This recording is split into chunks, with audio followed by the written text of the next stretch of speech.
Chapter 2. The Takedown and the Cage. Section 1. 0 Hour. The Raids. Precision strikes. Simultaneous raids by FBI SWAT's OC task force across Philadelphia and Boca Raton. Source: FBI operational plan. Timed for 5 a.m. EST. Philadelphia targets prioritized. Boca team authorized for a dynamic entry if Merlino not. Philadelphia Borgesi arrested in pajamas, offering only a muttered curse. Associates found destroying burner phones. Cash seized from deli safe. Prescription pads. Patient lists. Financial ledgers taken from doctors' offices. Boca Raton. Merlino, surprisingly compliant, answered the door in a robe. Minimal resistance. Key evidence seized. 1 active burner phone. Address books with coded entries. $1 for $2K cash in a gym bag. Records of Florida shell company. Source: arrest reports. Subject was calm. Stated, "I figured this was coming eventually." Made no further substantive statements. Subject requested medication. Provided. Section 2. The weight of the indictment. Unsealing and initial appearances. The charges laid bare.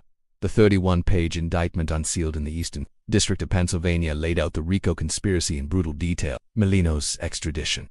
Fought briefly in Florida but swiftly denied. Shackled and flown to Philadelphia on a U.S. Marshal's jet. Initial appearance at Philadelphia. Merlino, in prison khakis, stood before Magistrate Judge Timothy Savage. The contrast with his Boca tan was stark. Assistant U.S. Attorney Lynn Woodwright outlined the charges, emphasizing the sophistication, scope, and leadership role of Merlino. Wright cited the wiretaps CS3 and the Florida evidence as proof Merlino was not retired but directing the enterprise. The detention argument begins. Also, Wright moved for pretrial detention, arguing Merlino was a flight risk, significant resources, international connections, history of avoiding law enforcement, a danger to the community, leader of a violent criminal organization, cited past convictions and the implicit threat of the Red Source extortion directive. His orders from Florida carried the same weight as if given on Passyunk Avenue. Defense counterpunch. Jacobs, a seasoned Philly defense lawyer, attacked the premise. Mr. Merlino is a changed man. His public life in Florida, the restaurants, the charity golf events, his popular food blog,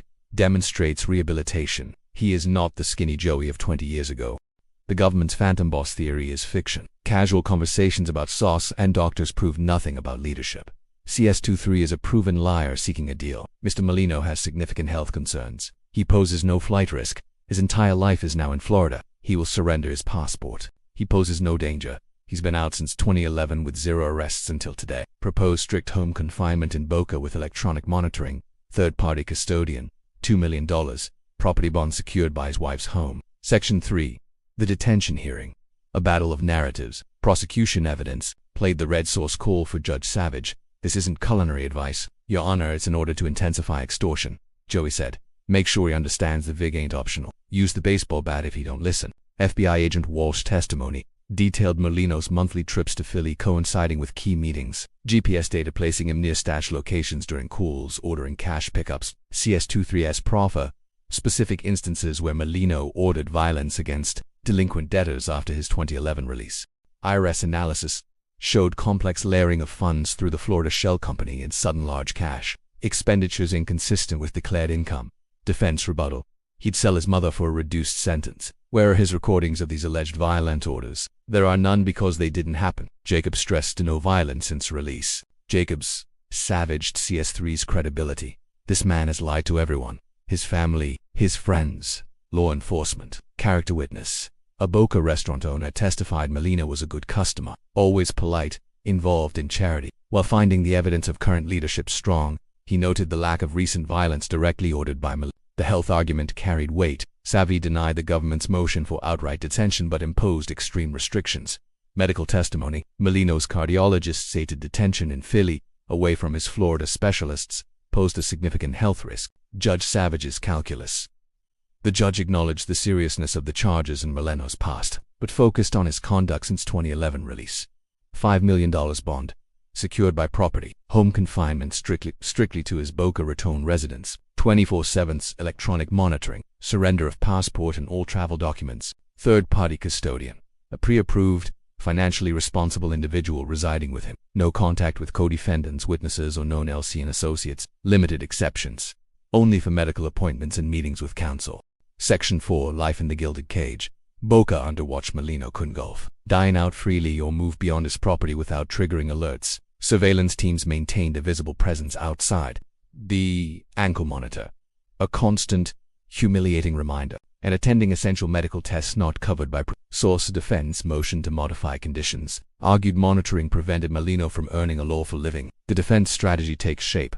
Jacobs focused on destroying CS3, compiling every inconsistency in his statements, prior crimes, motives to lie, attacking the wiretaps, filing motions to suppress, arguing affidavits lacked probable cause, that codes were misinterpreted, that Merlino's Florida calls fell outside the warrant's geographic scope. The retirement narrative, gathering public photos, blog posts, charity records to paint Merlino as a reformed citizen harassed by the government's obsession with his past. Prosecution fortification, rights team meticulously prepared, linking Florida to Philly, mapping every call, transfer, trip to show Merlino's orchestration, prepping CS3, intensive sessions to harden his testimony against Jacobs' inevitable assault, financial forensics, simplifying complex money trails for the jury, charts showing the flow from union plans, greater than pharmacy, greater than kickbacks, Florida, the phantom boss visual, creating timelines and org charts showing Merlino at the top. Borgesia's field general. Section 5, Borgesi's fate, and the cooperators multiply. Borgesi detained, unlike Merlino, with a more violent recent history and deeper Philly roots, was ordered held without bail. His dissension sent a chilling message to the ranks. The domino effect. Facing decades under RICO, lower-level defendants began flipping. Their testimony focused on specific tasks. Borgesi told me to pick up the kickback cash from Dr. X. Merlino called me directly about the overdue VIG from the bar on Tasca. Provided internal pharmacy billing records showing fraudulent claims. The gulf between the sun-drenched illusion of retirement and the cold reality of a federal RICO indictment had collapsed. He was a boss in name only now, his authority neutered by GPS coordinates and the watchful eyes of the U.S. Marshals. In Philadelphia, George Borgesi sat in a cell, a stark symbol of the old ways crumbling. The wiretaps, once cryptic threads, were being woven by the prosecution into an inescapable net. Cooperators were lining up, each plea deal strengthening the government's hand. The defense motions were filed battles. But the war, the trial. Joseph Merlino, the Houdini of the mob, famed for near misses and comebacks, faced his most sophisticated adversary yet. Not a rival gangster, but the relentless machinery of the modern Justice Department, armed with his own words, spoken from the comfort of his Florida exile. The cage, both literal and evidentiary, was locked. The only exit lead through a courtroom. Source, plea agreement, agreed to testify about kickback structure and specific conversations with Merlino associates implicating Borgesi at Chapter 2. Conclusion. The stage is set. Merlino paced the confines of his Boca living room, the ankle monitor chafing.